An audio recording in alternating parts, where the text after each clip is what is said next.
Hello friends, good morning. Welcome to Yashodeep I S academy's online platform. आजपासून आपण मराठीची batch start करतोय. मग या मराठीमध्ये IBPS TCS एक्झामनुसार होणाऱ्या ज्या काही सर्व एक्झाम आहेत, त्याचप्रमाणे MPSC थ्रू घेतल्या जाणाऱ्या ज्या काही सर्व मेन्स एक्झाम आहे, त्या एक्झाममध्ये मराठी विषय हा अतिशय महत्त्वाचा आहे. मग या मराठी विषयामध्ये जे काही टॉपिक आहेत, जवळजवळ 30 ते 35 टॉपिक आहे, तुम्हाला सगळ्यांना माहीत आहे. आणि बाकीचे जर आपण म्हणी, वाक्प्रचार वगैरे हे जर बाकीचे एक्स्ट्रा टॉपिक जर पकडले तर जवळजवळ 40 ते 45 टॉपिक सर्व निघतात. परंतु IBPS TCS पॅटर्ननुसार घेतल्या जाणाऱ्या ज्या काही एक्झाम आहे, या एक्झाममध्ये फक्त सिलेक्टेड आणि महत्त्वाच्याच टॉपिकवरती प्रश्न आलेले आहेत. तुम्ही आतापर्यंत ज्यांनी एक्झाम दिलेल्या आहेत त्या सर्वांना माहिती आहे. तर त्याच पद्धतीने मग महत्त्वाचे जे काही टॉपिक आहे ते टॉपिक आपण सुरुवात करणार आहोत. मग सुरुवातीला आज आपण मराठी भाषेविषयी अतिशय महत्त्वाची माहिती जी काही आहे ती या ठिकाणी आपण बघणार आहोत. बघा, मग मराठी भाषेविषयी जी काही महत्त्वाची माहिती आहे तर त्यामध्ये तुम्हाला माहीत असेल की माझी या मराठीचे बोलू कौतुके, परी अमृतातही पैज जिंके. म्हणजे संत ज्ञानेश्वर महाराजांनी मराठी भाषेची किती महती सांगितली की किंवा किती महत्त्व सांगितलं हे आपल्या सगळ्यांना माहिती आहे. मग त्याच पद्धतीने मराठी विषयाचं आपल्या एक्झाममध्ये, म्हणजे ज्या काही सर्व एक्झाम म्हणू आपण, MPSC थ्रू घेतल्या जाणाऱ्या सर्व एक्झाम्स असो, ज्या ठिकाणी प्रिलिमला मराठी नाही आपण मेन्सला मराठी आहे, आणि त्याच पद्धतीने IBPS TCS पॅटर्ननुसार होणाऱ्या ज्या सर्व एक्झाम आहेत त्या सर्व एक्झाममध्ये मराठी विषयाला अतिशय महत्त्व आहे. आणि मराठी विषयामध्ये मग या मराठी भाषेचं महत्त्व या टॉपिकवरती आपल्याला पेपरमध्ये कसे प्रश्न येतात याबद्दल आपण आज सविस्तर चर्चा करू. बघा, आजचं जे काही लेक्चर आहे या आजच्या लेक्चरमध्ये जेवढे काही पॉईंट मी बोलणार आहे त्या प्रत्येक पॉईंटवरती एक एक प्रश्न निघणार. म्हणजे बघा, आपण जे सुरुवातीला आज लेक्चर घेणार आहोत, जवळजवळ जेवढ्याही वेळेमध्ये मी जेवढेही वाक्य बोलेल त्या प्रत्येक वाक्यामध्ये एक एक प्रश्न दडलेला आहे. त्यामुळे अतिशय महत्त्वाचं असं आजचं लेक्चर आहे. त्यामुळे सर्वांनी अत्यंत लक्षपूर्वक ऐका आणि आवडलं तर नक्की लाईक, शेअर आणि सबस्क्राईब करायला विसरू नका. ठीक आहे, चला तर मग आपण सुरुवात करू. बघा, तुम्हाला सगळ्यांना माहिती आहे, म्हणजे जे आपल्याला माहिती आहे त्याच्यापासून आपण सुरुवात करू. आपल्याला आज पाहायचं आहे मराठी विषयामध्ये आणि ज्या काही सर्व परीक्षा आपल्या स्पर्धा परीक्षा ज्यामध्ये सगळ्या आल्या, मग IBPS TCS नुसार होणाऱ्या सर्व एक्झाम तसेच MPSC थ्रू घेतल्या जाणाऱ्या सर्व एक्झाम, या विषयामध्ये मराठी विषयाचं महत्त्व आणि या मराठी विषयामध्ये जे काहीही प्रश्न विचारले जातात, मराठी विषयाबद्दल जनरल प्रश्न विचारले जातात, त्याबद्दल आपण सगळं सविस्तर चर्चा करू. तर तुम्हाला सगळ्यांना माहिती आहे की मुखावाटे किंवा तोंडाद्वारे बाहेर पडणाऱ्या मूल ध्वनींना आपण काय म्हणत असतो? वर्ण म्हणत असतो. बरोबर आहे. मुखावाटे निघणाऱ्या मूल ध्वनींना आपण काय म्हणतो? वर्ण असे म्हणतो. काय म्हणतो? वर्ण. ठीक आहे, सगळ्यांना माहिती आहे मराठीमध्ये आतापर्यंत 48 वर्ण होते. परंतु आता जर बघितलं, आता जर पेपरमध्ये प्रश्न आला तर आपल्याला काय लिहावं लागते? मराठीमध्ये एकूण किती वर्ण आहे? 52. म्हणजेच काय 22 वर्ण आहे असं आपण मानतो. मग हे जे काही वर्ण आहे, जे काही ध्वनिचिन्ह आहे, वर्ण म्हणजेच ध्वनिचिन्ह, म्हणजे हे वर्ण किंवा हे जे काही अक्षर आहे हे नष्ट होऊ नये म्हणून त्यांना एक ध्वनिचिन्ह दिलं गेलं. मग या ध्वनिचिन्हांनाच म्हटलं गेलं आहे अक्षर. ध्वनिचिन्हांना काय म्हटलं गेलं? अक्षर. ठीक आहे, मग या अक्षराला, मग अक्षर मग तुम्हाला माहिती आहे क, ख, ग, ग हे अक्षर. मग या अक्षराला जेव्हा रूढी किंवा परंपरेने एखादा अर्थ प्राप्त होत असेल तर त्याचं बनलं शब्द. बघा, एखाद्या अक्षराला रूढी किंवा परंपरेने जर अर्थ प्राप्त होत असेल मग तो काय बनतो? शब्द बनतो. शब्द. मग शब्दामध्ये भरपूर सारे उदाहरणं आपण घेऊ शकतो, जसं की मग खुर्ची, टेबल, AC, फॅन, नाही का, दगड, माती, झाड, आकाश इत्यादी हे झाले शब्द. मग या शब्दाला जेव्हा एखादा अर्थ प्राप्त होतो किंवा आपण असं म्हणू की रूढी किंवा परंपरेने जर या शब्दाला अर्थ दिला जात असेल तर मग त्या अर्थपूर्ण शब्दाचे एक वाक्य बनते. काय बनते? याचं वाक्य. बरोबर.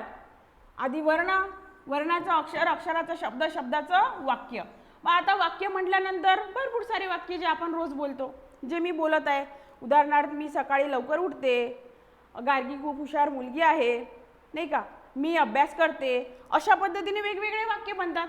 मग ह्या वाक्याला जेव्हा आपण अर्थ प्राप्त करून देतो, या वाक्याला जेव्हा आपण अर्थ प्राप्त करून देतो तेव्हा त्याची काय बनते हो, भाषा. म्हणजेच काय बनते, भाषा. तुम्हाला सगळ्यांना माहिती आहे भाषा. असं म्हणतात की दर 12 कोसावर जसं पाणी बदलते तशी भाषा बदलते, नाही का.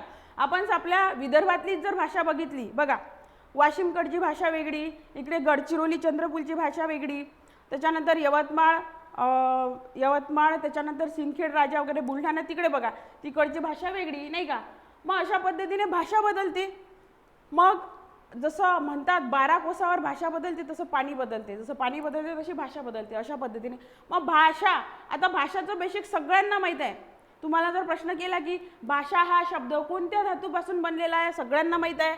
मग भाषा हा जो काही शब्द आहे हा कोणत्या धातूपासून बनलेला आहे, भाषा संस्कृत शब्दापासून, भाषेपासून नाही, सॉरी, भाषा संस्कृत धातूपासून भाषा, भाषा संस्कृत धातूपासून भाषा हा शब्द बनलेला आहे. मग भाषा म्हणजे काय, आपण असं म्हणू शकतो, अर्थपूर्ण शब्दांचा समूह म्हणजे वाक्य.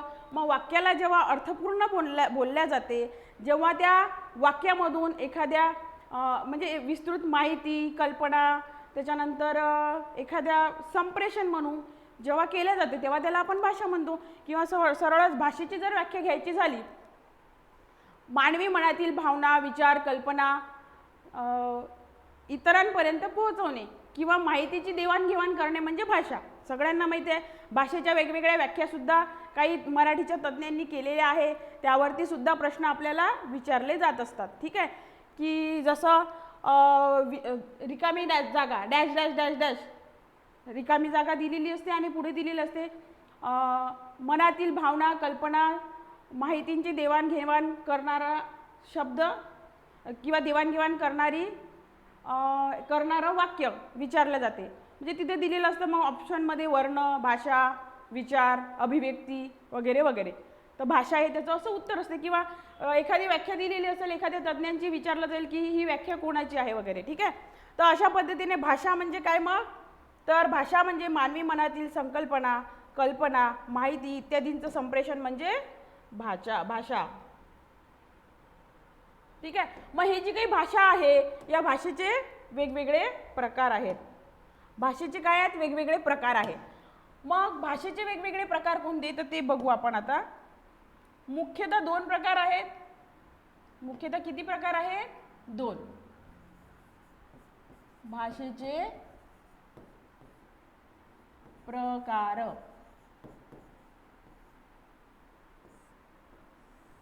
मुख्यतः 2 आहेत, परंतु आपण काय करू, या ठिकाणी तुम्हाला माहिती असणे आवश्यक असल्यामुळे आपण जे काही महत्त्वाचे 5 प्रकार आहेत त्या 5 प्रकारावरती आपण बोलू, जेणेकरून तुम्हाला हे 5ही प्रकार महत्त्वाचे आहेत आणि त्यावरती प्रश्न विचारले जातात.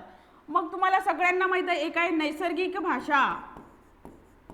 नैसर्गिक भाषा, याला नैसर्गिक किंवा स्वाभाविक भाषा असंही म्हणतात.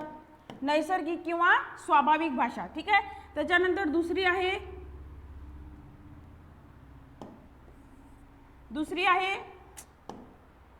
कृत्रिम भाषा. कृत्रिम किंवा सांकेतिक भाषा. ठीक आहे, ऑप्शनल मी लिहित नाही, दुसरं तुम्ही लक्षात घ्या, कृत्रिम किंवा सांकेतिक भाषा. त्याच्यानंतर तिसरी आहे मातृभाषा. मातृभाषा तर सर्वांनाच माहिती आहे, मदर टंग, नाही का.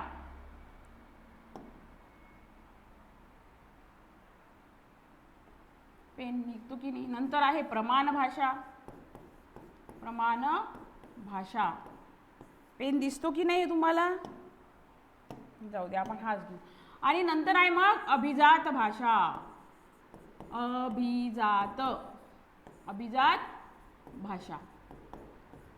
बघा, तुम्हाला माहिती आहे भाषा म्हणजे काय. भाषा हा शब्द कोणत्या शब्दापासून, कोणत्या संस्कृत धातूपासून तयार झालेला आहे. आणि नंतर मग आहे भाषेचे प्रकार. आता भाषेच्या प्रकारामध्ये नैसर्गिक किंवा स्वाभाविक भाषा, कृत्रिम किंवा सांकेतिक भाषा, सांकेतिक. ठीक आहे, नंतर मातृभाषा आणि प्रमाण भाषा आणि सगळ्यात शेवटी अभिजात भाषा. ठीक आहे. तर तुम्हाला सगळ्यांना माहीत असेल नैसर्गिक किंवा स्वाभाविक भाषा कशाला म्हणायचं. तर नैसर्गिक म्हणजेच काय, नैसर्गिक आणि स्वाभाविक भाषा जी आपण भाषा बोलतो. ठीक आहे. किंवा आपण तुमच्या फॅमिलीसोबत असताना किंवा तुमच्या कुटुंबासोबत असताना आपण सहज शब्द बोलतो नाही का. समजा तुमचे मित्रमंडळी, तुम्ही मित्रमैत्रिणींसोबत ग्रुपमध्ये बसलेले आहात किंवा तुमच्या घरामध्ये तुम्ही बसलेले आहात, जो तुमचा संवाद चालतो हे काय असतो, नैसर्गिक असतो, सहज आलेला असतो. मनातील भावभावना सहजपणे बाहेर पडणारे शब्द, म्हणजे बाहेर जेव्हा आपण बोलतो तेव्हा ते जे काही आपण शब्द वापरतो ती असते नैसर्गिक किंवा स्वाभाविक भाषा. एखाद्या वेळेस आपण लगेच रडतो, लगेच हसतो, लगेच आपल्याला कोणी काही बोललं तर लगेच रागावतो, ती झाली नैसर्गिक किंवा स्वाभाविक भाषा. त्याच्यानंतर दुसरी आहे कृत्रिम भाषा, कृत्रिम किंवा सांकेतिक भाषा. मग कृत्रिम किंवा सांकेतिक भाषा म्हणजे काय, तर ठरवून बोललेली भाषा. मग जसं आता उदाहरणार्थ तुम्ही इंटरव्ह्यूला जाता तेव्हा तुम्ही घरी जसे बोलता, घरी जसे बसता तसं बसून चालते का, जमते का नाही. जेव्हा तुम्ही इंटरव्ह्यूला जाता तेव्हा तुम्ही तयारी करून जाता, ठरवून जाता कसं बोलायचं, कसं बसायचं, कशी प्रश्नांची उत्तरं द्यायची, आहे की नाही. मग याला म्हटलं जाते कृत्रिम किंवा सांकेतिक भाषा. मग यामध्येच पुन्हा सोबतच आणखी उदाहरण असे आहे त्याच्यामध्ये मुकाभिनय करणे नाही का. त्याच्यानंतर करपल्लवी, नेत्रपल्लवी. आता करपल्लवी, नेत्रपल्लवी काय आहे, तुमच्यापैकी बरेच लोकांना माहिती असेल. करपल्लवी म्हणजे हातांनी केलेल्या खाणाखुणा, बरोबर आहे. आता एखाद्या वेळेस जर आपल्या घरामध्ये भरपूर सारे पाहुणे आले असतील, लहान लहान मुलं असतात, त्यांना काही समजत नाही, पाहुणे आहे चांगलं बसावं कसं बसावं, त्यांची मस्ती जोरात चालू असते नाही का. मग आपण त्यांना ओरडतो, बरोबर आहे. किंवा कोणी जर आला तर आपण त्यांना असं करतो, जा जा तिकडेच जा नाही का, किंवा या या या, किंवा हे जे आपण असं करतो हातांनी केलेल्या खाणाखुणा म्हणजे करपल्लवी. करपल्लवी म्हणजे हातांनी केलेल्या खाणाखुणा. ठीक आहे. त्याच्यानंतर नेत्रपल्लवी, नेत्र म्हणजे काय, डोळे, डोळ्यांनी केलेल्या खाणाखुणा, बरोबर. मग असं म्हणतात की डोळ्यामध्ये सगळंच दिसते नाही का, प्रेम, सुख, दुःख, जे काही आपल्या मनातील भावना असतात त्या डोळ्यामध्ये दिसतात. डोळे हे जुलमीगडे रोखुनी माझं पाहू नका नाही का, सगळ्यांना माहीत असेल. तर नेत्रपल्लवी म्हणजे डोळ्यांनी केलेल्या खाणाखुणा, करपल्लवी म्हणजे हातांनी केलेल्या खाणाखुणा. तर हे कुठं येतं, सांकेतिक भाषेमध्ये, कृत्रिम भाषेमध्ये, स्वाभाविक भाषेमध्ये येणार नाही. ठीक आहे. सरळ सरळ नैसर्गिक भाषा म्हणजे जी आपण घरामध्ये आपल्या फॅमिलीसोबत बोलतो ते, कृत्रिम भाषा म्हणजे जी आपण ठरवून बोलतो ते. त्याच्यानंतर आहे मातृभाषा किंवा प्रमाण भाषा. आता मातृभाषेबद्दल मी काय बोलणार नाही का, mother tongue is the language of heart. मातृभाषा ही आपली हृदयाची भाषा असते. बघा एखादं छोटंसं मूल जेव्हा आपल्या घरामध्ये जन्माला येते तेव्हा त्याला मातृभाषा शिकवावी लागते का, कधीच नाही. आपल्या घरातील वातावरण बघून बोलणं ऐकून ॲटोमॅटिक तो शिकून जातो. मराठी कुटुंबातला असेल मराठी बोलतो, हिंदी कुटुंबातला असेल हिंदी बोलतो, सिंधी कुटुंबातला असेल सिंधी बोलतो नाही का. म्हणजे जी आपली मातृभाषा आहे ती कधी कोणालाही शिकवावी लागत नाही. आता मातृभाषेवरती काही विशेष प्रश्न विचारले जात नाही, पण ते आहे म्हणून मी तुम्हाला सांगत आहे. त्याच्यानंतर आहे प्रमाण भाषा. प्रमाण भाषा म्हणजे काय, मग प्रमाण भाषेमध्ये आपण बोलतो का, काहीच लोक प्रमाण भाषेमध्ये बोलतात, ठराविक. ठीक आहे. बाकीचे सगळे बोली भाषेमध्ये बोलतात. जसं आपली वऱ्हाडी भाषा आहे, आपण वऱ्हाडी भाषेमध्येच बोलतो नाही का. मग प्रमाण भाषा म्हणजे जी पुस्तकामध्ये असते, जी न्यूजपेपरमध्ये असते, जेव्हा तुम्ही प्रश्नाची उत्तरं लिहिता ती वापरली जाणारी भाषा म्हणजे प्रमाण भाषा. त्यानंतर अतिशय महत्त्वाचा टॉपिक आपल्याला घ्यायचा आहे अभिजात भाषा. अभिजात भाषा म्हणजे काय, कोणाला माहिती असेल तर सांगा मला. अभिजात भाषा कशाला म्हणायचं, अभिजात भाषा,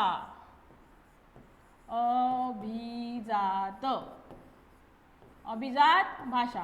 बघा अभिजात भाषा हा अतिशय महत्त्वाचा पॉईंट आहे आणि याच्यावरती पेपरमध्ये प्रश्न सुद्धा आलेले आहे. मराठी विषयामध्ये तर प्रश्न आलेच, परंतु जो काही आपला कंबाईनचा पेपर होतो MPSCला, कंबाईन प्रिलिमचा, त्यामध्ये सुद्धा अभिजात भाषेवरती प्रश्न आलेला आहे. म्हणून मी आपल्या टॉपिकचं नावच आहे की मराठी भाषेविषयी महत्त्वाची माहिती इन जनरल. परंतु प्रत्येक जे मी बोललो ना ते सगळं महत्त्वाचं आहे.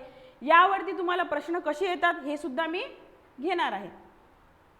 अभिजात भाषा म्हणजे काय मग, तर बघा ज्यांना माहिती आहे त्यांनी, ज्यांना माहीत नाही त्यांनी लक्षपूर्वक ऐका. बरेच जणांनी वाचलेही असेल, तुम्ही वाचलं असेल की मराठी भाषेला अभिजात भाषेचा दर्जा दिला जावा, यासाठी प्रयत्न करण्यात येत आहे, परंतु आतापर्यंत मराठी भाषेला अभिजात भाषेचा दर्जा दिला जात नाही आहे किंवा मिळाला नाही आहे, इथपर्यंत तुम्ही न्यूजपेपरमध्ये वाचलं असेल. ठीक आहे, परंतु इन डिटेल मी तुम्हाला सांगते, अभिजात भाषा म्हणजे अशी भाषा जी मूळची आहे, जी कोणत्याही भाषेच्या प्रभावामधून निर्माण झालेली नाही. अभिजात भाषा म्हणजे काय, जी मूळची, म्हणजे बघा तुम्हाला माहीत असेल असं मानतात की आधी संस्कृत भाषा निर्माण झाली, नंतर मराठी भाषा निर्माण झाली, म्हणजे असं म्हणतात ना की मराठी भाषेचं मूळ हे संस्कृत भाषा आहे. आणि तुम्हाला सांगते की आधीच्या काळामध्ये मराठी भाषेला संस्कृत भाषेचं मूल मानलं जात होतं, अपत्य मूल. म्हणजे बघा आधी संस्कृत भाषेला मराठी भाषेचं मूल बाळ म्हणू आपण किंवा अपत्य मानलं जात होतं. ठीक आहे, हे कधी आधीच्या काळामध्ये. पण आत्ताच्या काळामध्ये संस्कृत भाषेला मराठी भाषेची बहीण मानल्या जाते. मराठीला बहीणच लिहायचं होतं मला. ठीक आहे, बघा आधीच्या काळामध्ये असा विचार प्रवाह होता की जेव्हा म्हणजे आधी संस्कृत भाषा निर्माण झाली, त्याच्यानंतर मग त्याच्यामधून त्याच्या प्रभावातून मराठी भाषा निर्माण झाली. परंतु आता असं मानलं जाते की जेव्हा संस्कृत भाषा निर्माण झाली तेव्हाच मराठी भाषा निर्माण झाली. बरोबर आहे, म्हणजे विचार प्रवाह बदललेला आहे. ठीक आहे, म्हणजे मला सांगायचं असं आहे की संस्कृत भाषा म्हणजे अशी भाषा जी मूळची आहे, ती कोणत्याही भाषेच्या प्रभावातून निर्माण झालेली नाही. ठीक आहे, आणि मग तुम्हाला माहिती असेल की तत्कालीन मुख्यमंत्री पृथ्वीराज चव्हाण यांनी मराठी भाषेला अभिजात भाषेचा दर्जा दिला जावा, यासाठी रंगनाथ पठारे यांच्या अध्यक्षतेखाली एक समिती स्थापन केली होती. ज्या समितीचं नाव होतं मराठी अभिजात भाषा संशोधन समिती. काय नाव होतं, मराठी अभिजात भाषा संशोधन समिती. बरोबर आहे. याच्यावरती प्रश्न येऊन गेलेला आहे पेपरमध्ये आधी की मराठी भाषेला अभिजात भाषेचा दर्जा दिला जावा म्हणून कोणाच्या अध्यक्षतेखाली कोणती समिती स्थापन केली होती, तर रंगनाथ पठारे यांच्या अध्यक्षतेखाली मराठी अभिजात भाषा संशोधन समितीची स्थापना केली गेली होती. बरोबर आहे. तरी सुद्धा मराठी भाषेला अभिजात भाषेचा दर्जा दिला गेला नाही. आणि त्याच्यानंतर अलीकडेच एक समिती स्थापन केली गेली आहे जिचं नाव आहे हरी नरके समिती. बघा हे मी जे बोलते ते नोट डाऊन करा. आधी मराठी भाषेला अभिजात भाषेचा दर्जा दिला जावा म्हणून मराठी अभिजात भाषा संशोधन समिती होती, आणि त्यानंतर अलीकडच्या काळामध्ये हरी नरके समिती मराठी भाषेला अभिजात भाषेचा दर्जा दिला जावा त्याच्या अभ्यासासाठी स्थापन केली होती. मग कोणत्याही भाषेला अभिजात भाषेचा दर्जा हा केंद्र सरकार देत असतो. बरोबर आहे. आणि त्या भाषेला अभिजात भाषा म्हणजे ही भाषा अभिजात भाषेचा, या भाषेला आता अभिजात भाषेचा दर्जा द्यायचा आहे म्हणून मग त्याचे काही निकष ठरवलेले असतात. मग ते या निकषावरती सुद्धा पेपरमध्ये प्रश्न आलेले आहेत, म्हणून मी हा मुद्दा तुम्हाला इथे घेत आहे. तर मग मग पेपरमध्ये असा प्रश्न येतो की मराठी भाषेला अभिजात भाषेचा दर्जा दिला जावा म्हणून खालीलपैकी महत्त्वाचे निकष कोणते. मग option A B C D. ठीक आहे. मग मराठी भाषेला किंवा कोणत्याही भाषेला जर अभिजात भाषेचा दर्जा द्यायचा असेल तर त्याचे काही निकष आहे. निकष असे आहे की त्या भाषेचे जे काही साहित्य आहे अत्यंत श्रेष्ठ दर्जाचे असावे, जे की आपले आहे. त्याच्यानंतर त्या भाषेचे जे काही दस्तावेज किंवा जे काही पुरावे आहे ते 1,500 ते 2,000 वर्षापूर्वीचे असावे. त्या भाषेवर कोणत्याही भाषेचा प्रभाव चालणार नाही. त्या भाषेची मूळ चौकट किंवा मूळ गाभा बदलता कामा नये. थोडासा इतर भाषेचा प्रभाव चालेल, परंतु मूळ जी काही चौकट आहे, जो काही गाभा आहे, जसं संस्कृत आहे तसंच मराठीचा आहे. आपण अभ्यास जर केला तर तुम्हाला माहिती होईल की मग असे काही महत्त्वाचे निकष आहे. आणि तुम्हाला माहिती असेल की भारतातील प्रमुख 22 भाषांपैकी केवळ आतापर्यंत फक्त 6 भाषांना अभिजात भाषेचा दर्जा दिला गेला आहे. किती भाषांना? फक्त 6 भाषांना अभिजात भाषेचा दर्जा आतापर्यंत दिला गेलेला आहे. मग त्या भाषा कोणत्या, याच्यावरती सुद्धा प्रश्न आलेला आहे. मग त्याच्यामध्ये आहे संस्कृत. आधी आपण संस्कृत घेऊ.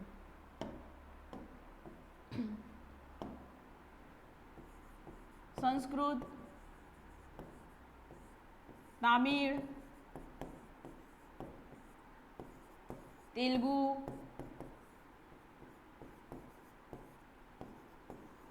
मल्याळम. संस्कृत, तामिळ, तेलुगू, मल्याळम, कन्नड. कन्नड आणि उडिया. कन्नड किंवा कानडी पण म्हणतात हा, उडिया. संस्कृत, तामिळ, तेलुगू, मल्याळम, कन्नड आणि उडिया. म्हणजे आतापर्यंत फक्त 6 भाषांना अभिजात भाषेचा दर्जा दिला गेलेला आहे आणि 7वी भाषा मराठी असावी यासाठी प्रयत्न सुरू आहेत. ठीक आहे. चला तर मग आता हा जो महत्त्वाचा टॉपिक आहे हे याच्यावरती मराठीमध्ये सुद्धा प्रश्न आलेले आहेत आणि इन जनरल म्हणजे कंबाईनच्या प्रिलिमच्या पेपरमध्ये सुद्धा प्रश्न आलेले आहेत. ठीक आहे. त्याच्यानंतर बघा मराठीबद्दल आणखी महत्त्वाचं असं सांगायचं आहे मला तुम्हाला, आधी सांगते नंतर आपण स्लाईड घेऊ. ठीक आहे. बघा मराठीमध्ये किंवा मराठीमधील बघा साहित्य म्हटल्यानंतर मराठी भाषाच नाही, साहित्यामध्ये दिले जाणारे जे काही पुरस्कार असतात, जसं की आता तुम्हाला सगळ्यांना माहीत आहे साहित्यामधील दिला जाणारा सर्वोच्च पुरस्कार आहे ज्ञानपीठ पुरस्कार. मग आतापर्यंत किती मराठी साहित्यिकांना ज्ञानपीठ पुरस्कार मिळालेला आहे तुम्हाला सगळ्यांना माहीत असेल. ठीक आहे. तर याच्यावरती सुद्धा प्रश्न विचारतात. जसं की पहिला पुरस्कार तुम्हाला माहीत आहे वि स खांडेकर यांना ययातीसाठी दिला गेला. फक्त मराठी साहित्यिक, मराठी विषयाबद्दल अतिशय महत्त्वाची माहिती या टॉपिकमध्ये मी फक्त मराठी साहित्यिक घेणार आहे. ठीक आहे. म्हणजे आतापर्यंत फक्त बघा मराठी साहित्य आपलं 1,500 ते 2,000 वर्षापूर्वीचं आहे. आपल्या मराठी भाषेला अभिजात भाषेचा दर्जा दिला गेला नाही आणि फक्त 4च मराठी साहित्यिकांना ज्ञानपीठ पुरस्कार मिळालेला आहे बघा. ठीक आहे. मग त्याच्यामधले पहिले आहे वि स खांडेकर ययाती. दुसरे कोण आहे कुसुमाग्रज, त्यांचं नाटक होतं विशाखा, नाटक नाही सॉरी काव्यसंग्रह होता. त्याच्यानंतर तिसरे विंदा करंदीकर, त्यांचं नाटक होतं अष्टप्रधान. आणि चौथे आहेत ज्यांना आपण काय म्हणतो कोसलाकार भालचंद्र नेमाडे, त्यांची कादंबरी होती हिंदू जीवन जगण्याची समृद्ध अडगळ. ठीक आहे. आतापर्यंत फक्त 4 मराठी साहित्यिकांना ज्ञानपीठ पुरस्कार मिळालेला आहे. त्यासोबतच याच्यावरती प्रश्न विचारलेले जातात आणि त्याच्यानंतर तुम्हाला माहिती असेल जे काही आपले साहित्य संमेलनं होत असतात, जसं मराठी अखिल भारतीय मराठी साहित्य संमेलन, जसं की आता 100वा झालं 3-4 तारखेला होतं. कुठं होतं? पिंपरी चिंचवडला, ज्याचे अध्यक्ष होते जब्बार पटेल नाही का. 100वा अखिल भारतीय मराठी नाट्य संमेलन बघा, अखिल भारतीय मराठी साहित्य संमेलन, अखिल भारतीय मराठी नाट्य संमेलन, अखिल भारतीय मराठी विश्व साहित्य संमेलन बघा, हे 3 साहित्य संमेलन आहेत. मग त्याच्यामध्ये तुम्हाला जसं आता अखिल भारतीय मराठी साहित्य संमेलन सगळ्यात पहिलं कुठं झालं होतं? पुण्याला. अध्यक्ष होते न्यायमूर्ती गोविंद रानडे. ठीक आहे. मग आत्ता कधी झालं? जसं आता वर्ध्याला झालं होतं लास्ट टाईम, त्याचे अध्यक्ष कोण होते? म्हणजे अशा पद्धतीने अखिल भारतीय मराठी साहित्य संमेलन असे पहिले अध्यक्ष आत्ताचं कोणते चालू आहे ते, आणि पहिलं दुसरं तिसरं आणि करंटमध्ये यावर्षी कुठं होणार आहे, मागच्या वर्षी कुठं झालं, पुढल्या वर्षी कुठं होणार आहे. कमीत कमी आपल्याला मराठीचा पेपर देत असताना ही माहिती ठेवणं अत्यावश्यक आहे. म्हणजे जरी तुम्ही मराठीचा अभ्यास करत आहात परंतु मराठी विषयाशी संदर्भात तुम्हाला जी काही चालू करंट अफेअरची माहिती आहे ही करंट अफेअरमध्येच येते, हे सुद्धा तुम्हाला डोक्यात ठेवणं भाग आहे, कारण याच्यावरती प्रश्न आलेले आहेत. मग जसं अखिल भारतीय नाट्य संमेलन असेल, अखिल भारतीय विश्व मराठी साहित्य संमेलन असेल, त्याचे सुद्धा पहिले अध्यक्ष पहिलं कुठे झालं, आत्ताचं कुठं होणार आहे, या वर्षाच्या आधीचे अध्यक्ष कुठं झालं. ठीक आहे. आणि पुढच्या वर्षीचे अध्यक्ष कितवा आहे, कधी होणार आहे, सगळं तुम्हाला माहिती ठेवायची आहे. मी विसरून जाईल म्हणून हा मुद्दा आधी सांगितला. ठीक आहे. अशा पद्धतीने तर मराठी विषयाबद्दल मग जी काही आणखी अतिशय महत्त्वाची माहिती आहे ती सुद्धा मी तुम्हाला सांगते, ती सुद्धा आपण घेऊ.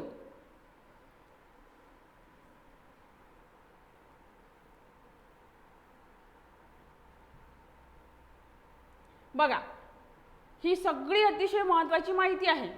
ही सगळी तुम्ही नोट डाऊन करू शकता किंवा मग जर तुम्हाला स्क्रीनशॉट वगैरे निघत असेल तर तसं करा. ठीक आहे. तर भारतातील प्रमुख 22 भाषांपैकी भारतातील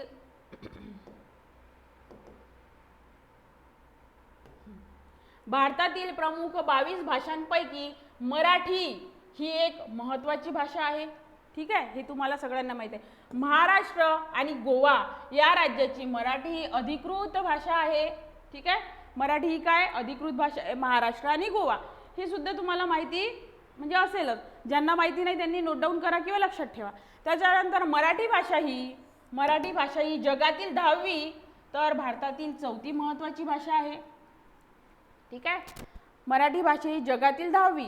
बघा टॉपिकच आपला अतिशय महत्त्वाची माहिती, सगळी माहिती महत्त्वाची आहे आणि याच्यावरती प्रश्न येऊन गेलेले आहेत.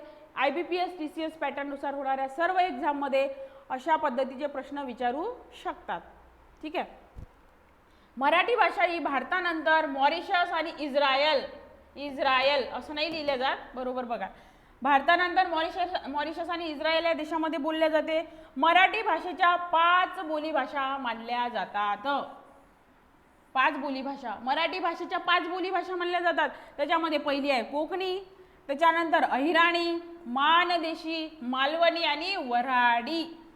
वऱ्हाडी असं लिहितात का, वऱ्हाडी. मग तुम्हाला सगळ्यांना माहिती आहे कोकणी कुठे बोलल्या जाते, कोकणामध्ये. अहिराणी बोलल्या जाते खानदेशामध्ये, बरोबर. असं सुद्धा तुम्ही प्रश्न वाचला असेल की खानदेशामध्ये बोलली जाणारी भाषा कोणती, मग ती कोणती असते, अहिराणी. मानदेशी जे काही देशपट्टा आहे, देशपट्टी म्हणतो ना आपण, आपल्या विदर्भामध्ये म्हणतात, तिथे वापरली जाणारी भाषा. त्याच्यानंतर मालवणी, सिंधुदुर्ग, मालवण, नाही का. त्याच्यानंतर वऱ्हाडी भाषा तर अशी आहे, आपण कुठेही जरी गेलो तर आपली वऱ्हाडी भाषा एकदम ठसकेबाज. कुठेही गेलो तर आपला जो काही वऱ्हाडी ठसका आहे तो लगेच लोकांना कळून येतो, नाही का. मग मराठी भाषा ही इंडो युरोपियन या कुळातील आहे. याच्यावरती प्रश्न येऊन गेलेला आहे की मराठी भाषा ही खालीलपैकी या कुळातील आहे. ठीक आहे, मग ती आहे इंडो युरोपियन या कुळातील आहे. ठीक आहे, चला नेक्स्ट बघू. बघा मराठीतील पहिला शिलालेख, हे बरेच लोकांना माहिती असेल, ज्यांनी मराठी वाचून अगदी पाठ केलेला आहे त्यांना माहिती असेल. ठीक आहे, तर मराठीमधील पहिला शिलालेख, याच्यावरती प्रश्न येऊन गेलेला आहे. पहिला शिलालेख कर्नाटक येथील श्रावण बेळगोळा येथे सन किंवा इसवी सन 983 सापडला. मराठीतील जो काही पहिला शिलालेख आहे तो कर्नाटक येथील श्रावण बेळगोळा या ठिकाणी आढळलेला आहे. त्याच्यानंतर महाराष्ट्र या शब्दाची उत्पत्ती बादामी कधी झाली आहे, जाऊ द्या असू द्या, लक्षात घ्या. महाराष्ट्र या शब्दाची उत्पत्ती बादामी यांच्या शिलालेखात सापडते. नोट डाऊन करू शकता. ठीक आहे, मराठी व्याकरणाचे पहिले पुस्तक, ठीक आहे, मराठी व्याकरणाचे पहिले पुस्तक विल्यम कॅरी. बघा कोण होता तो, इंग्रजी अभ्यासक, ब्रिटिश. ठीक आहे, 1805 मध्ये लिहिले. त्याचं नाव होतं grammar of Maratha language. Marathi व्याकरणाचे पहिले पुस्तक जे आहे विल्यम कॅरी यांनी लिहिले, ज्याचं नाव होतं ग्रामर ऑफ मराठा लँग्वेज. ठीक आहे, त्याच्यानंतर दादोबा पांडुरंग तरखडकर, ज्यांना काय म्हटलं जाते मराठी भाषेचे पाणिनी, दादोबा पांडुरंग तरखडकर यांनी 1836 मध्ये महाराष्ट्र भाषेचे व्याकरण हे पुस्तक लिहिले. त्यांची सुधारित आवृत्ती मग मराठी भाषेचे व्याकरण अशी केली. ठीक आहे, त्याच्यानंतर आहे देवनागरी लिपी असणाऱ्या भाषा, मराठी, हिंदी, संस्कृत. बघा हा अतिशय महत्त्वाचा आहे, काय म्हणतात त्याला, VIMP. देवनागरी लिपी असणाऱ्या भाषा, जसं अभिजात भाषा आहेत त्या फक्त 6च आहे, त्याच पद्धतीने देवनागरी लिपी असणाऱ्या ज्या काही भाषा आहे त्या सुद्धा किती आहेत, 6 आहेत. हां, मराठी, हिंदी, संस्कृत, बंगाली, पाली, गुजराती हे तुम्ही पाठ करून ठेवा. त्याच पद्धतीने मराठी अभिजात भाषा कोणत्या आहेत त्या सुद्धा पाठ करून ठेवा. याच्यावरती प्रश्न विचारले जातात. ठीक आहे, त्याच्यानंतर महत्त्वाचा आपला टॉपिक आहे देवनागरी लिपी. सगळ्यांना माहिती आहे, याच्यावरती सुद्धा प्रश्न आलेले आहेत. देवनागरी लिपी याला बाळबोध लिपी किंवा याला आदर्श लिपी असे म्हणतात. मग देवनागरी लिपीच का, तुम्हाला माहितीही असेल की सिंधू संस्कृतीच्या म्हणजे सिंधू नदीच्या खोऱ्यामध्ये आर्य लोक राहत होते आणि ते जेव्हा भारतामध्ये आले आणि ते जे काही आर्य लोक आहेत दिसायला खूप सुंदर, अगदी देवासमान. देव बघितला का कोणी, जसं आपल्याला आपल्या देव म्हटल्यानंतर आपल्या समोर कसे देव येतात, छान सुंदर दिसायला देखणे, नाही का. सगळे देव चांगलेच आहेत. मग आर्य लोक सुद्धा असे सुंदर होते दिसायला. मग आपले जे लोक आहेत ते त्यांना देव मानायचे. मग त्यांची वापरलेली लिपी मग देवनागरी, बरोबर, म्हणजे देवांनी वापरलेली लिपी म्हणून देवनागरी लिपी. असं एक कोणती कथा म्हणतात त्याला, भाकड कथा नाही म्हणू शकत आपण, आणखी एक कथा आहे. तर ती तशा पद्धतीने एक ढोबळ मानाने असं म्हणल्या जाते. ठीक आहे.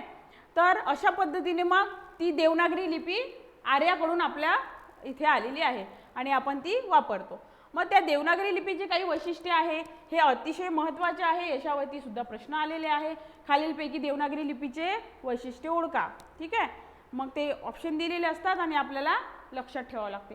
तर लक्षात ठेवणं अतिशय सोपं आहे, काही कठीण नाही. ठीक आहे. तर ते कोणते वैशिष्ट्य आहे ते बघून घेऊ. देवनागरी लिपी ही आर्यांकडून मिळाली आहे. मी आत्ताच सांगितलं, आर्य हे खूप सुंदर होते, देवासारखे होते, आपले लोक त्यांना देव मानायचे, म्हणून त्या आर्यांकडून म्हणजेच त्या देवांकडून घेतलेली लिपी म्हणून देवनागरी लिपी. मग देवनागरी लिपी ही आर्यांकडून असं म्हणू शकतो, देव म्हणजे आर्य, आर्य म्हणजे देव, म्हणूनच काय आर्यांकडून आपण ती लिपी घेतली म्हणजेच देवांकडून घेतली असं लक्षात ठेवा. ही लिपी डावीकडून उजवीकडे लिहितात. आपण जे लिहितो ना डावीकडून उजवीकडे लिहितो, उजवीकडून डावीकडे नाही लिहित, जसं की उर्दू इकडे लिहितात ना.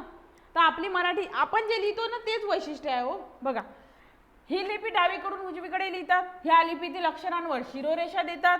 देवनागरी लिपी उभ्या, आडव्या, तिरप्या, गोलसर अशा रेषांनी बनलेली आहे आणि देवनागरी लिपीत प्रत्येक ध्वनीला स्वतंत्र चिन्ह आहे. हा महत्त्वाचा आहे. म्हणजे हेच आपल्याला थोडंसं काय कठीण आहेच नाही, सगळं सोपं आहे, परंतु लक्षात ठेवायला थोडंसं वेगळं वाटेल नाही का. अशी ही देवनागरी लिपी ही आहे. देवनागरी लिपीचे वैशिष्ट्य अतिशय महत्त्वाचे आहे. त्याच्यानंतर परीक्षा अभिमुख अतिशय महत्त्वाची माहिती बघा.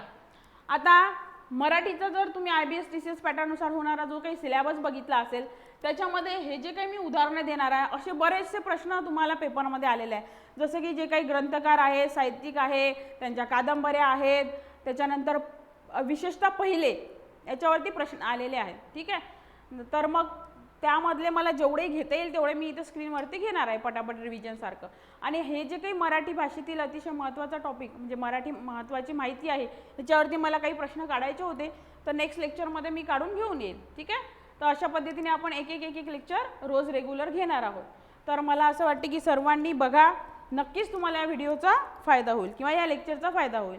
आणि प्लीज तुमच्या मित्रांना वगैरे शेअर करा. काही कमेंट वगैरे असतील तर तेही सांगू शकता, चांगलं वाईट चुकलं वगैरे नाही का. तर बघा, परीक्षाभिमुख अतिशय महत्त्वाची माहिती आहे. प्रत्येक शब्दांवरती एक एक प्रश्न येऊन गेलेला आहे, रिपीट होऊ शकतो. ठीक आहे. त्याच्यामुळे सगळ्यांनी बघा. तर मराठी भाषेतील पहिली सामाजिक कादंबरी माहीत असेल सगळ्यांना, यमुना पर्यटन. यमुना पर्यटन, बरोबर. त्याच्यानंतर यमुना पर्यटनमध्ये काय वाचली का कोणी? मी वाचली आहे. भरपूर वेगवेगळं आहे. ज्यांना वाचायचं असेल त्यांनी घ्या आणि वाचा वेळ असेल तेव्हा. ठीक आहे. आधुनिक मराठी नाट्यसृष्टीचे जनक कोणाला म्हणतात? आधुनिक मराठी नाट्यसृष्टीचे जनक म्हणतात विष्णुदास भावे यांना. आता यांच्याबद्दल डिटेल नाही सांगत मी वेळेअभावी. ठीक आहे. मग तो जास्त लांब होईल व्हिडिओ त्यामुळे. त्याच्यानंतर आधुनिक मराठी कवितेचे जनक, आधुनिक मराठी कवितेचे जनक कृष्णाजी केशव दामले. केशव कुमार कोणाला म्हणतात? केशवसूत कोणाला म्हणतात नाही का. ठीक आहे. प्र के अत्रे कोण आहे? त्यांचं टोपण नाव काय आहे? हे सगळं तुम्हाला डिटेलमध्ये मराठीचा अभ्यास करत असताना वाचावंच लागेल. आधुनिक मराठी कवितेचे जनक म्हणतात कृष्णाजी केशव दामले यांना. त्यांचं टोपण नाव आहे केशवसूत. ठीक आहे. त्याच्यानंतर मराठी नवकथेचे किंवा नवकवितेचे जनक म्हणतात बासी मर्ढेकर यांना. बासी बाळकृष्ण सीताराम मर्ढेकर यांना. मराठी भाषेचे शिवाजी हे तर सगळ्यांच्या पाठात असेल. मराठी भाषेचे शिवाजी म्हणतात विष्णुशास्त्री चिपळूणकर यांना. मराठी भाषेचे पाणिनी तर सगळ्यांना झोपीतही विचारलं तर माहीतच आहे नाही का. दादोबा पांडुरंग तरफळकर झालं ते. काय आहे? तरखडकर, दादोबा पांडुरंग तरखडकर. त्याच्यानंतर मराठी भाषेचे जॉन्सन सुद्धा म्हणतात कोणाला? कृष्णशास्त्री चिपळूणकर यांना. मराठी भाषेतील पहिली ऐतिहासिक कादंबरी जिचं नाव आहे मोचनगड. ठीक आहे. लक्षात ठेवा, कुठं मिळणार नाही तुम्हाला. मराठी भाषेतील पहिले सामाजिक नाटक ज्याचं नाव आहे तृतीय रत्न, जे की कोणी लिहिलं होतं सगळ्यांना माहिती आहे, महात्मा ज्योतिराव फुले नाही का. मराठीतील पहिले वृत्तपत्र 6 जानेवारी. इथं काय आहे? दर्पण. मराठीतील पहिले वृत्तपत्र दर्पण. ठीक आहे, इथं दर्पण लिहिलेलंच नाही, तर मराठीतील पहिले वृत्तपत्र काय आहे? दर्पण आहे, जे की 6 जानेवारी 1832ला चालू झालं होतं. आणि कोणी चालू केलं होतं? बाळशास्त्री जांभेकर यांनी, नाही का. मराठीतील पहिला पोवाडा छत्रपती शिवाजी महाराजांचा पोवाडा सगळ्यांना माहिती आहे, नाही का. तशाच पद्धतीने पहिला जो काही मराठीतला पोवाडा आहे तो आहे अगिनदास, आणि त्यामध्ये अफजल खानाचा वध याचं वर्णन या ठिकाणी आलेलं आहे. याच्यावरती सुद्धा प्रश्न येऊन गेलेला आहे. जागतिक मातृभाषा दिन कधी असतो? 21 फेब्रुवारीला. मराठी राजभाषा दिन कधी असतो? हो, तो असतो 27 फेब्रुवारीला. बघा, जोड्या लावामध्ये असे प्रश्न विचारले जातात. जागतिक मातृभाषा दिन 21 फेब्रुवारी, ठीक आहे, आणि मराठी राजभाषा दिन 27 फेब्रुवारी. ठीक आहे, 21 फेब्रुवारी 27 फेब्रुवारी लक्षात ठेवणं अतिशय सोपं आहे, अतिशय सोपं आहे. त्याच फेब्रुवारी महिन्यामध्ये आणखी काय काय असतात सगळ्यांना पाठ असेल, नाही का. परंतु 21 फेब्रुवारी आणि 27 फेब्रुवारी हे सुद्धा 2 दिवस अतिशय महत्त्वाचे, ते सुद्धा त्याच्यामध्ये ॲड करून घ्या. मराठीतील आद्य कवी कोणाला म्हणतात? कवी मुकुंदराज. कोणाला म्हणतात? कवी मुकुंदराज. तुम्हाला माहीत असेल, जेव्हा तुम्ही 10वी 11वी 12वीला असताना ज्यांना मराठी विषय होता त्यामध्ये आपल्याला जे काही हे यायचे पाठ असायचे 2 मराठीमध्ये, माईबटी शिक्षापण, आठवते का कोणाला? कसे लिहिलेले असतात ते? अर्धे पाली भाषेत असतात, ते संस्कृतमध्ये नसतात, पाली आणि मराठी मिक्स असतात. जसं मराठी भाषा आपण रेग्युलर वाचतो तसं आपल्याला समजत नाही, मग हे तशा पद्धतीचे आहेत. ठीक आहे, मग त्याच्यामध्ये तुम्ही वाचलं असेल कवी मुकुंदराज, दबा, माईभट, नाही का, माईभटी शिक्षापण याच्यामध्ये आलेलं होतं. तर मराठीतील आद्य कवी कोणाला म्हणतात? मग कवी मुकुंदराज. मराठीतील आद्य कवयित्री म्हणतात महादंबा यांना म्हणतात. ठीक आहे, मग आता मराठीतील पहिला आद्य ग्रंथ ज्यांना माहिती आहे त्यांनी सांगू शकता म्हटल्यापेक्षा तुमच्यासमोर इथे लिहिलेला आहे. मराठीतील पहिला आद्य ग्रंथ जो आहे त्याचं नाव आहे विवेक सिंधू. आधुनिक मराठी कवितेच्या जननी म्हणतात सावित्रीबाई फुले यांना, काव्य फुले वगैरे, नाही का. सुबोध रत्नाकर, सावित्रीबाई फुलेंच्या कवितेचे पुस्तक आहे. बालकवयित्री म्हणून कोणाला ओळखतात? आशा गव्हाणकर यांना. हे IBPS TCS पॅटर्नमध्ये नुसार घेतल्या जाणाऱ्या ज्या एक्झाम आहे त्यामध्ये नक्की आणि गॅरंटीने असे प्रश्न विचारले जातात. मराठी भाषा शुद्धीकरणाची मोहीम कोणी सुरू केली? तर ती विष्णूशास्त्री चिपळूणकर यांनी सुरू केली. त्याच्यानंतर शुद्ध कसे बोलावे व शुद्ध कसे लिहावे हे व्याकरण शिकल्याने समजते, असं कोणी म्हटलेलं आहे? तर दादोबा पांडुरंग तरखडकर यांनी. ठीक आहे, अशा पद्धतीचे हे 20 महत्त्वाचे प्रश्न आहे. आणि जेवढी मला मराठी भाषेविषयी महत्त्वाची माहिती इन बेसिक, ठीक आहे, त्याच्यानंतर सांगण्याचा प्रयत्न मी केलेला आहे. त्यानुसार आपण मग आता रोज एक लेक्चर आपण टाकणार आहे, आणि जेवढं महत्त्वाचं आहे तेवढं मी सगळं तुम्हाला देण्याचा प्रयत्न करेल. ठीक आहे, तर चला लागा मग अभ्यासाला. ठीक आहे, पुन्हा भेटू पुढच्या लेक्चरमध्ये. तोपर्यंत थँक्यू.